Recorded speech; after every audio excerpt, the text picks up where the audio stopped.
Hello and welcome. This is Art of War Game 3, and it's number 47 for the Battle channel. I think it's probably slightly more, but who knows.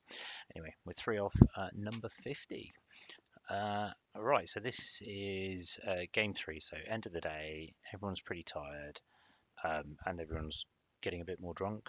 I have consumed probably about 7 beers by this point. I'm probably on to my 8th or ninth throughout the game, so for lightweight myself, wasn't looking good. It's the deployment was in Circle, and then we had a special objective which I'll go through shortly. But I was playing Ollie Mather's Infernal Dwarfs. My first question was, what is Ollie Mather doing down this end of the table? Because I think I was on 7 points at this point. I had one plus, yeah, I was on 7 points.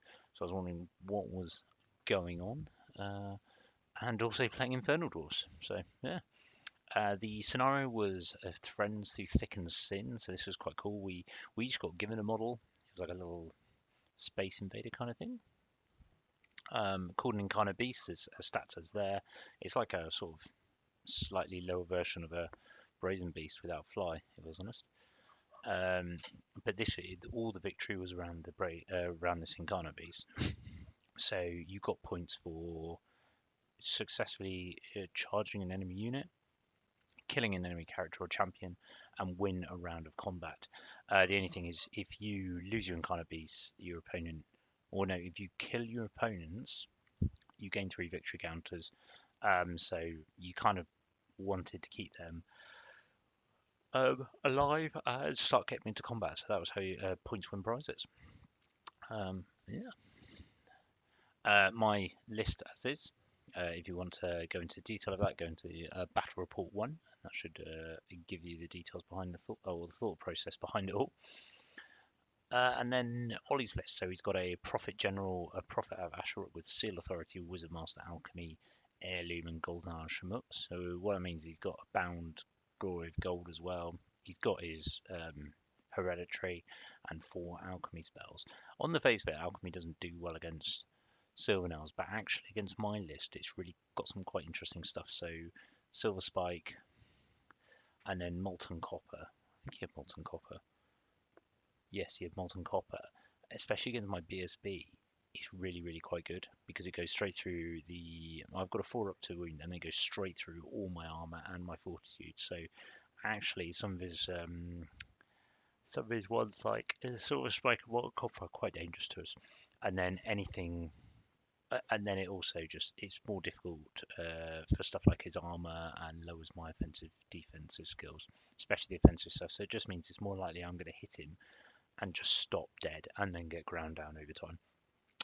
He's got a Vizier Blunderbuss with a great weapon, another breath weapon, which is not great. Vassal Conjurer with Witchcraft, so Raven's winging his army further towards me. He's got 29 Infernal Warriors with Shield, Great Weapon, Blunderbuss, and Standard Bearer with a Flaming Standard. They, with 20 Infernal Warriors, Shield, Blunderbuss, Standard Bearer, Legion Standard. I'm guessing they're the ones that are going with the Infernal Bastion. He then got 21 Shackled Slaves, a bit of just slavey stuff that goes around tearing me up. He's got 23 Disciples of Luger with paired weapons, so not great. 3 Turok Anointed, just sort of like to hold the flank, and again, it's another tough unit for me to go through, but might be something that my Kestron Knights can go after. Infernal Bastion, which mentioned, a gunnery team with an Aptha Thrower, and 2 Kadim Titans, one with a rocket battery, which is not great for long range, and one with a Naphtha Thrower. So what I was thinking, he's going to have 3 blocks, and he's got 2 big monsters as well. So it's not great. It's also going to have magic that I'm going to have choice, and so basically I'm just going to have bad choices. His shooting is quite short range, so I have that advantage. And when you think about the objective, I've got longer range shooting that can go after his what are they called? Let's go back. Incarnate Beast, and maybe I can kill it off early, and then I can at least get the objective because that will give me 6 points, irrelevant of whether he kills the rest of my army. Because 6 points, I think, out of this game would be reasonable. I'm not designed to go after this. It's I've got to go and engage him. My strength 3 shooting at long range isn't going to be great, and then at short range he's got so much armor. It's just not something that I actually want to play. My only chance is if I can overwhelm one part of his army just because I'm more maneuverable. So that was my thoughts. In terms of magic, you can see what he's gone for. It was what I was expecting. Um, yes.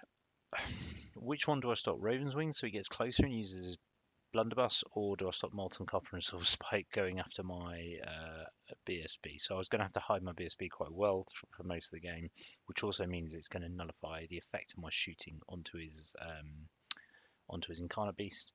And I didn't choose. The only thought process for mine was whether I choose.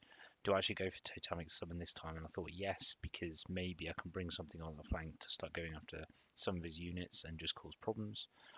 And I didn't go for Healing Waters just because he's got so much flaming and ability that I just thought it was a bit pointless. So I went with Entwining Roots in the hope that I can blunt some of his shooting. So in his deployment, so on the game we've got a forest there, a wall, a hill, a water feature, and a house. It always looks very central. I hadn't placed this yet, I think. I think that's actually, oh no, I have placed it. That's where it is. Yeah, so I placed my wood there as well. My thought process, so I actually won roll off 4 sides here, and I chose this side. And the logic was I wanted to have something in my side that could sort of block him off. And I could just also something I could hide behind as well between that, the impassable and the hill, just if I wanted to get close and suddenly bounce over my flying. It also put the water feature on his side, so it restricts where he can put his infantry. When I was looking at this, I chose in circle, I chose big flanks. I think that was one of my mistakes because actually him splitting off and coming down his flanks puts him further away from me, and he's going to be quite happy to push at me with his blocks. They're reasonably short range shooting. He's not going to want to stand off. He's going to want to come and get me.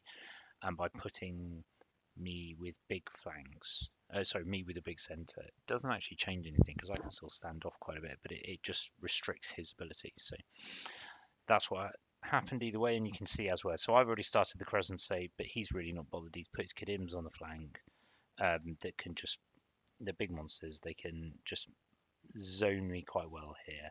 And again, because I've only got 1 strength buff, I've got to put some wounds. They've got 7 hit points, so I've and an Aegis save, so it could all go horribly wrong with that. So I'm going to have to whittle down with magic and shooting the wounds on the right hand side before I start advancing or going into combat with them. Otherwise, he's got his blocks in the center with his Incarnate Beast, so he can go after me. And then he's got his Kadim Titan, his mini Titan Anointed on the left with his quicker, what they called, Disciples of Luga. So when I saw this, my plan was very much I want to fight on the right and just delay on the left. Now, actually, what I should have done, because he'd already deployed, is I should have, because he used to deploy first, I should have just everything on this side and ignore this. What I wanted to do in my head, and we'll blame the beer on this, is I thought just bring him forward, keep it simple, when actually what I should have done was just overload this side, make him come round the corner, and then I just run at that and just put my Lord, fix it with my Lord, hope for the best, and then put my Kestrels in to finish off and then run. As it was, I was going to try and kill the Kadim with my Kestrels on the right and magic and some shooting, whilst also draw in his centre stuff and then unleash the my Lord at his Incarnate Beast or the Blunderbuss block just to hold them up. ID turn 1, you can see he's come up quite aggressively. I think no, he hasn't got the banner of Relentless Company. He's plunked it there. It's quite an aggressive move. And already I'm starting to feel the pressure quite a lot. My archers are not that maneuverable, so maybe I should have started with thinking about like getting away, getting out of dodge, but I was not. In the sense, you can already see he's got his Kadim and his big unit on this side. My Kestrels can take one of them. I don't think they can take both without some serious damage being done by shooting. In his turn, it was quite uneventful. He's out of range of a lot of stuff at the moment. I assume he kills a one archer, which I'm pretty happy about. In my turn, I enact the plan. So what I wanted to do here is I move the Kestrels out of arc here. I didn't think about him just using his breath weapon. Oh, sorry, the flaming weapon here. So I forgot about the 7 inches that he can move to get in flanks and stuff like that. Otherwise, I'd probably have angled differently. But otherwise, I was trying to draw him in into this area and just spend a couple of turns pushing him back to then charge him with a double charge. I then lined up my shooting in the center to aim at this guy, when actually I probably should have moved them back. And I've drawn here. I've drawn these guys up. Basically, I want to go after this unit here and draw his incarnate out. Otherwise, everything else is aimed at the incarnate. I don't really know what to do on the left. I think this is also another problem. My eagles, yeah, they have taken a wound. Maybe it was rocket battery. I'm just going to wait for him to come forward, and I'm going to leap over him on the left and try and cause some damage. Magic though, I did notice he left his apprentice out, and I used the Master of Earth. So I saved up a load. I let him have it. Sorry, he let me have this one.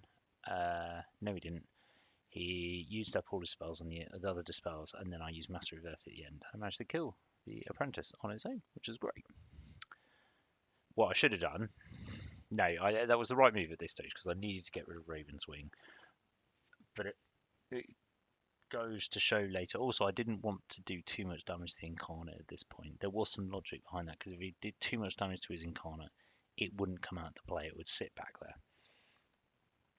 I also managed to put 4 wounds on the Kadim between magic. No, this was all shooting, so just simple archer shots. I think actually the BSB hit again, usual first term shenanigans, which was extremely useful. So I've put off a good start to there, and now I think with 3 hit points, it's something I can put a Kestrel Knight unit into them. His turn 2. So what he does is he didn't charge the Kadim Titan into them, but he has put them back there, and he's just going to go and flame them. So hopefully I don't lose too many models, and I'm able to counter charge. If I lose too many, there's always a risk that I can spend another turn just dealing with it. He's moved his blunderbuss unit into there. His Kadim and his incarnate has come really, really quickly out. He's quite happy to go after these because he's got divine attacks. So this is an easy way where he can go in, kill a champion, and everything else. So yeah. Otherwise, the rest of his army has come up quite a lot. His disciples of Liga have taken the bait and come here, so I'm going to drop the eagles the other side here. But I don't think he's bothered by that. I think he just wants to push me back as much as possible. His blunderbuss unit on the right do take a wound from DT, so 1 less, so that's 28 now. He kills 2 of Kestrels on this, so that's not great if I don't get the right spell off. So I have to think about that. It made me think about that, even though this was probably average, and I was pretty happy with that. But 3 hit points just to take off the fine. I just need 3 hit points, so I was trying to do the maths at this point to work out whether this was a good charge or not. He also kills 3 Briar Maidens, and I think this is with the this was with the breath weapon or the blunderbuss. No, I think it was the blunderbuss unit that did this. Right, so in my turn, what I've done here is I've pushed forward. I went to charge because actually this blunderbuss unit is here. So what I did was an easy charge. This was a plan. You get my lord in. I'm res 5, so hopefully this will work. Yeah, and sorry, hopefully this will work, and it just keeps me. I can fix that unit there because if I fix that unit there, that's got a load of magic in, all the rest of his magic in. I can limit what spells he can do as. It's going to hold up his line. He's got to deal with it, and maybe I can bring out his BSB and slot him. So that was my thought process while the rest of my army turns on the incarnate beasts. As it was, I didn't even get there. So Not only did I fail the charge, but I died to magic. Sorry, no, I died to shooting. So I didn't even get in, didn't get anywhere near. The first wound was taken off by his BSB or something. Yeah, his BSB had a weapon that shot him off, and then the other two were taken off by the unit. So that's not a good start as well. What I did then, as you can see, is I've gone Hail Mary. I've turned all my units sideways. I know I'm going to get it in the flank from the Kadim and other people. I've just aimed everything at the Incarnate Beast in the hope that I can kill him off or at least significantly wound him.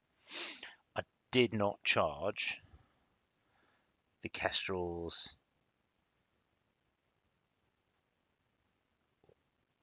Did I charge the Kestrels? Yes, I did charge the Kestrels. I tried to charge the Kestrels in the flank here. It wasn't a short charge, but it wasn't a long one. The theory was I could get in there, and if it's in, because I didn't, for some reason, I did not feel strong enough to go into the Kadim Titan, when actually I probably should have. What I wanted to do was get into the center and start holding that unit there and place pressure on him.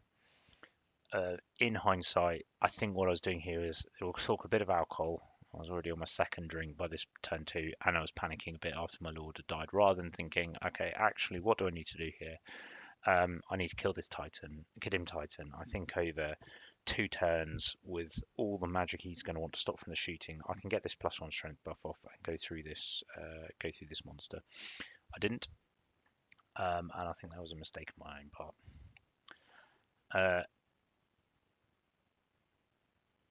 As you can see, what I have done though is I've put 6 hit points on the Incarnate Beast, so there's only 2 left, and if he charges, I've got multiple flee options. So what I can do is just try and keep him there and just do a load of standard shoots, and that's all I need to do. He's a little bit trapped there, so hopefully next turn I can kill that thing off. ID turn 3, he charges my archers with his Kadim Titan on the left. I do a double flee, so he's fixed there.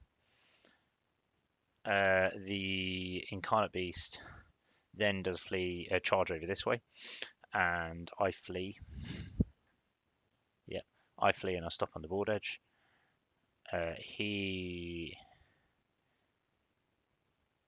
No, they die. He then does a charge against. He then doesn't redirect because he realizes I'm going to stand and shoot with that one. So doesn't flee with that, but it does mean that it's worked. Although I've lost a unit and there's a possibility my other two are going to be charged off, I have fixed the Incarnate Beast in my turn, so that's good. Otherwise, he's moved forward all his units so that he can start putting pressure on my units here and reduce the threat to the Incarnate Beast. Oh crap, no, sorry. Yeah. That's the big archer unit. Oh, maybe I lost all 3. Okay, maybe I lost all 3 units to that flee there. Okay, so it was a costly maneuver, but the end is I want to go after the Incarnate Beast. In shooting and magic, he's turned my 10 archer block into 3. But now it's my turn to respond. So what I've done is I charged my Kestrels into the front there. He's quite happy with that, but when I charge that guy in with a flank, at that point he realizes that's a big mistake, and that's mainly because he's, as you can see, the with a flank attack with the flaming weapon, he's got my Kestrel down to 1 model. He's got to flee at this point because he's not steadfast in a forest. So he does flee that. He takes a few DTs, but not many. And yeah, that was the trap that didn't pay off quite so well. Otherwise, I've stumbled forward, done nothing more. I've managed to put 1 wound on with a swarm of insects. So I've just got 1 wound left. All I need to do is roll a 2 and a 3 with my BSB. Can't do it. Cannot do it. Otherwise, I've moved my eagles further back out of the way just to protect them. I've left my Incarnate there. He's still got 8 hit points, so I can use him as a bit of a come on. As you can see, what I have managed to do is I've moved these kestrels out of the way. Oh, so probably it was the other kestrels that charged, not the flank ones. So what I have done is um, a kestrel there just to bring them back up to 2, and it means I'm not losing 50% there. Otherwise, my eagles are sort of moving back. They failed their march check, so I just had to move them sideways. But now I've got a risk of tank charge from the Zybergaluga and the Toraconites, so they're probably going to die. ID turn 4. As you can see, these two have got in. That is actually them in there. They're in contact there. Other than that, he's moved his incarnate away, so I've got one option to do a sort of Hail Mary with the swarm of insects to get that through and try and take that last wound off. And he's brought these two forward and he's just blocking off as much as possible. Oh no, I can't even do that because he's blocking off as much as possible with his Kadim and everything else, so I can't shoot through. He takes out both my. I can't remember what he shot at my eagles, but he did, and he killed both my characters. Or did they run off? One of the two. But he managed to kill them both, and that sort of ended it for me. Oh, and he's killed my BSB as well. I don't know how. I know what happened. My archers got killed. No, I don't know. I do not remember how it happened, but in his turn, he managed to kill everything. So there goes my chance of going off the incarnate. So I've got a bit of a problem now. They kill my great eagles on the left. And then his incarnate tries and finishes off the unit, and I've got this kestrel on 1 dime. So what I do is I smash him all the way over here, and I bring the kestrels up on this side to basically threaten the incarnate here. I'm determined to at least kill the incarnate. And try and I can't even get this kestrel above 1 wound now, so it's going to be seeing if I can keep him alive for the rest of the game. Other than that, I charge my incarnate into his unit to try and kill the BSB to get some points, because even if I get 1 point. Oh no, I still had to kill him. So this is a bit of a stupid. Yeah, no. What I should have done was move him round and then charged into a different unit. Oh no, did he kill a unit? So destroy a unit. I don't know. I think he was up on points because he destroyed one of my. No, he didn't have any points at this stage because it was destroy unit in combat, not break. Okay, that's an interesting one. Either way, so you can see all his models have fallen over because there was a massive earthquake on the table and they all died in theory, and I got the points for the unit or not. So in his turn 5, he's just moved the Kadim earlier. He's going to give them a load of breath weapon again. I think he's pretty happy that if he gets charged, he might survive because there's no way of me getting a strength buff or anything like that. And yeah, in the incarnate in the center takes a couple of wounds, but doesn't really deal any out. But he is unbreakable, so we're there. Oh no, sorry, he did last turn. This turn, he absolutely got schmacked and died. So that's my incarnate, and that's Ollie winning the objective. Sylvanov's turn 5, I charge in, and I'm hopeful that I can kill him off. I only do, so he's got 4. I only do 1 wound. No, there's 4 there. There's 2 more markers, so I do 6 wounds. So he's got 1 hit point left. 1 hit point left off the charge. He kills one of my kestrels and puts a wound on another one. And that's it. Turn 6, I managed to kill the Kadim because all I had to do was 1 more wound, and I managed to get it off, and that was what I killed. That was probably the biggest thing. The only things I've got left on the board are my kestrel with 1 point, or 1 wound, because I just put him back into the corner, and there was no way he was going to see him because I was just blocking line of sight. And then my other kestrel unit, and that's it. Everything else he's killed. He's got 400 points for the BSB and the general, which made a massive difference of 3759, and he won the objective. In terms of what I did wrong, We talked about the deployment, and then afterwards, everything was out of position, and I got so focused on the incarnate, killing his incarnate, that I didn't really have a plan for anything else. That became my sole focus. So when that failed, I was so out of position. I had no real moves left to play, and I backed myself into a corner, and he could just keep coming forward, shooting and magicking me, which is what he did with the what he did with my wizards, which was kind of like my long range threat to his incarnate. I think I should have loaded on the flank more, on the right flank more. The other bit I should have done is just be more aggressive in my kestrels earlier on, because if I'd taken out that Kadim Titan earlier, that would have given me some space to run my eagles further up the flank, and it could have got away from his quite dangerous spells for me. So those are, I think, the two big things. I don't think it would have won me the game, but I think it would have at least given me a point. I think that's the difference, because if I killed that Kadim earlier, I could have started threatening some other bits quite a lot sooner, and I think those were the big things going there. So, thank you very much for watching. This is game three. So, in essence, I finished game day one after 3 games with 7 points. So it wasn't going well for the list, which is okay. It's something completely different to what I usually think, and I'm here. It was a new concept, and I'm pretty happy still. It was a great game, a great day. I had lots of fun, and yeah, we went out for a nice curry that night. We didn't go with the main group because sometimes it can just take ages to order.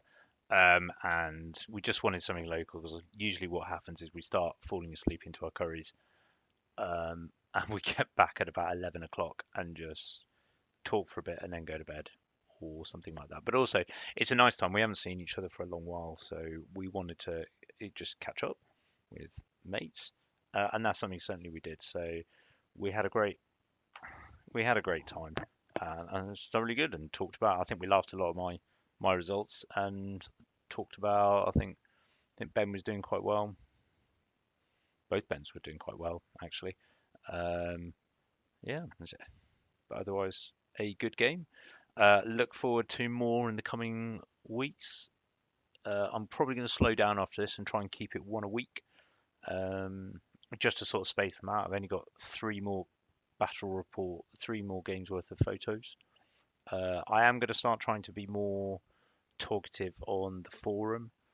Just sort of, there's another series I want to start introducing, sort of ninth age tactics, which I've talked about before, and I'm just sort of getting it into my head about how I want to lay it out. I've written some stuff down, and we'll go from there. And these are very basic tactics. These are not for the likes of the good one. This is what we should think about. This is how we do it. But otherwise, thank you very much. Have a good day.